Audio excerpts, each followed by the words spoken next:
السلام عليكم ورحمة الله وبركاته. ازيكم حبايبي، عاملين ايه؟ يا رب تكونوا كلكم بخير.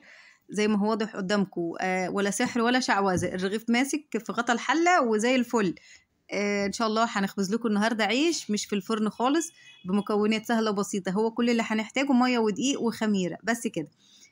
على البوتاجاز من فوق كده هنحط الرغيف على غطا الحلة ونغطي الحلة عادي، والرغيف هيستوي وهيحمر وهيطلع زي ما انتوا شفتوه واحسن كمان.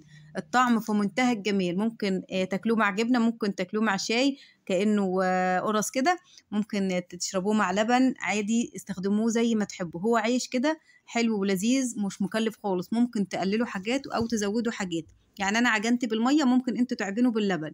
اهم حاجة ان الفكرة واحدة، انتوا تضيفوا حاجات او تقللوا حاجات، دي بتاعتكم انتوا او على حسب امكانياتكم. اهم حاجة ان الوصفة سهلة وبسيطة ومش مكلفة خالص، ومن غير فرن ومن غير تكاليف. هنعمل ان شاء الله عيش طري وهش ولذيذ على عين البوتاجاز وفي الحلة كمان، يعني حاجة في منتهى الجمال. الستات دول ما بيغلبوش في حاجة ولا في حاجة بتقف قدامهم نهائي. لما بيحبوا يعملوا حاجة بيعملوها مهما كانت التكاليف أو مهما كانت الصعوبة بتاعتها. الصعب إن شاء الله بيكون في إيدينا سهل بإذن الله. أول حاجة معانا نص كيلو من الدقيق، ومعانا ربع معلقة من الملح بنحطها على الدقيق، وبنقلب الدقيق كده في جنب. وبنحتاج كوباية من المية الدافية، بنحط عليها معلقة خميرة ومعلقة سكر، وبندوبهم وبنسيبهم دقيقتين أو 3 لغاية لما الخميرة بتشتغل معانا وتخمر كده، علشان قبل ما نحطها على الدقيق نتأكد منها.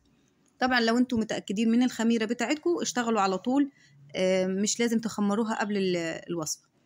بعد كده بقى بنحتاج معلقتين من الزيت، بنضيفهم كده واحنا بنعجن، وما بنحطش تاني زيت ولا بنحط اي حاجة، هما معلقتين بس من الزيت علشان بس ايه، يلموا العجينة. بعد طبعا لما بنعجن العجينة بتاعتنا كويس او الدقيق كويس، هو هيلزق معانا في الاول شوية، بس ما نضيفش اي حاجة تانية يا جماعة علشان الرغيف يلزق على غطا الحلة بسهولة. لو حطينا كمية زيت كتيرة الرغيف هيفصل من على الغطا.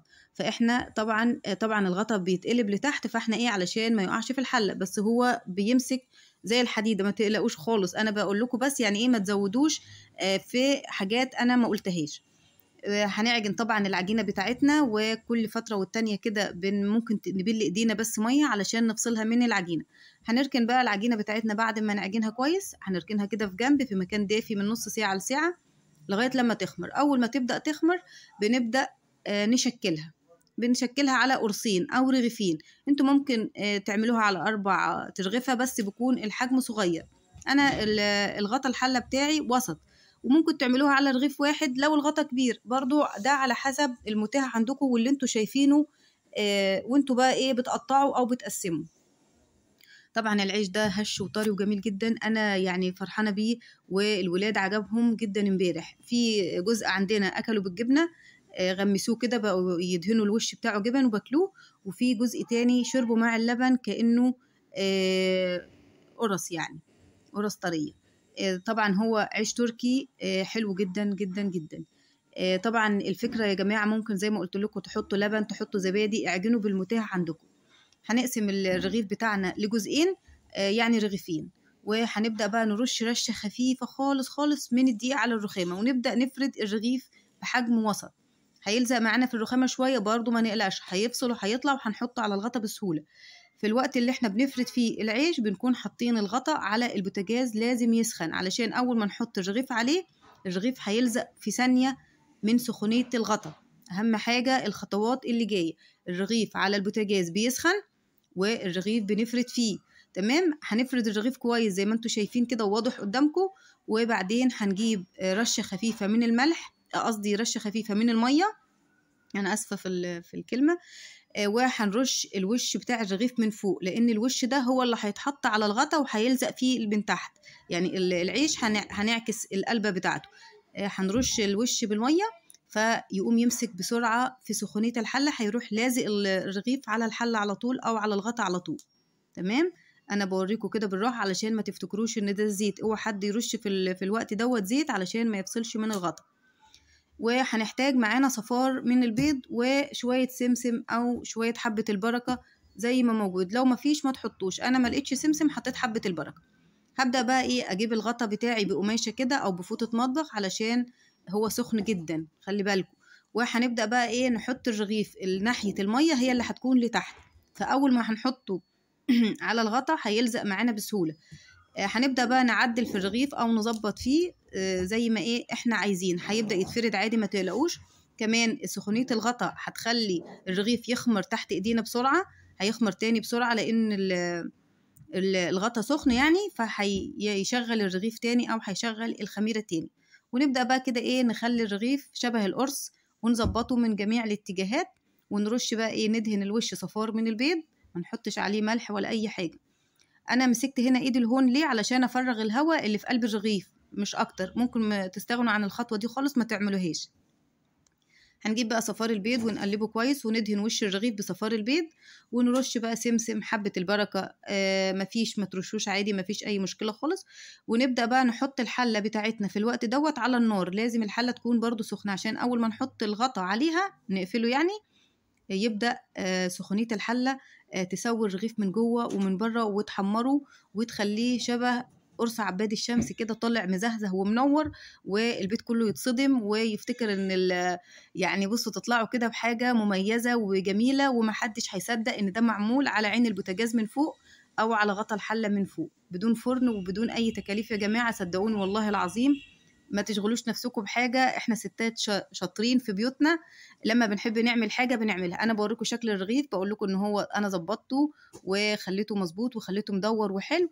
هنبدأ بقى ايه الحلة مش هنحط فيها اي حاجة، ولا مية ولا زيت ولا اي شيء. سخونية الحلة بقى انا بقول لكم ان انا مشغلة النار على وسط. اهم حاجة ان احنا نشغل نار البوتاجاز على درجة حرارة الوسط علشان ما نحرقش الرغيف ويكون ني من جوه. هيقعد معانا من 12 ل 15 دقيقة. شايفين ما شاء الله اتنفخ وزي الفل ازاي، وبدأ بقى كده ايه الوش بتاعه ياخد اللون الذهبي. كل فترة والتانية هوريكم الخطوات علشان تشوفوا قد ايه هو سهل وبسيط وممتع يعني. في الوقت دوت انا كل شوية ابص على الرغيف وبعدين بفرد في الرغيف التاني بنفس الخطوات اللي احنا عملناها في الرغيف الاولاني.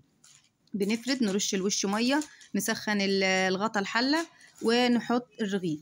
بصوا الرغيف بدأ ياخد اللون الذهبي ده، طبعا سخونية الحلة، السخونية بتاعت الحلة هي اللي حمرت الرغيف بالشكل دوت، هش وطري يعني في منتهى الجمال والله العظيم. ولادي وكل اللي في البيت ما صدقوش ان ده معمول على غطا الحلة بدون فرن، اقسم بالله ما حد صدق. قلت لهم يا جماعة انا مش ساحرة، لا انا ست عادية عادية بس خارقة يعني عملت الرغيف على غطا الحلة. ان شاء الله انا متأكدة الفكرة هتعجبكم جدا جدا، وطبعا لو عجبتكم او في اي استفسار قولوا لي عليه، وانا ان شاء الله هقول لكم على كل حاجة بالراحة، واحنا بنفصله بالسكينة كده علشان برضو ما فيش حاجة تتفتفت مننا زي ما انتوا شايفين. بس هي بسيطة يعني، هي بس دخلت كده من بنت السكينة جوه الرغيف. الرغيف متحمر من فوق ومن تحت، هش وطري وجميل زي القطن كده، حاجة في منتهى الجمال، ريحته وطعمه في منتهى الجمال. تشربوه مع لبن بشاي، تاكلوه مع جبنة، تاكلوه بألف هنا وشفا مع ولادكم. اعملوا في البيت وخلي الولاد تفرح وتتبسط، وخليهم يقفوا جنبكم وانتوا بتعملوا، يقوموا يحسوا بالحاجة وبيحسوا بتعبك في الحاجة، فهم بياكلوا كده يعني، لا يحسوا ان هم شاركوكي كده، فهم بياكلوا ان شاء الله يتبسطوا ويشبعوا بألف هنا وشفا. لكل اللي هيشوف الفيديو هينفذوا بإذن الله. ان شاء الله لو عجبكم الفيديو يا جماعه ما تنسونيش بلايك حلو ودعوه حلوه وكومنت حلو طبعا من اللي انا دايما بقراهم انا عارفه الكلمه دي ممكن تضايقكم، بس انا بحب اقرا تعليقاتكم، لو في اي استفسار عن اي حاجه قولوا لي وانا ان شاء الله هرد عليكم باستمرار. انت عارفيني انا برد على اي حد بسرعه. طبعا انا جهزت الرغيف التاني وظبطته وفردته واتحمر معايا شويه عن الرغيف الاولاني، بس انتوا برضو طلعوه زي ما تحبوا، لو حابينه شويه فاتح طلعوه، لو حابينه شويه لونه بني سيبوه. ان شاء الله الفكره دي عجبكم وباذن الله تنفذوها وتاكلوها بالهنا مع ولادكم، ومع الف سلامه في رعايه الله. مع السلامه حبايبي.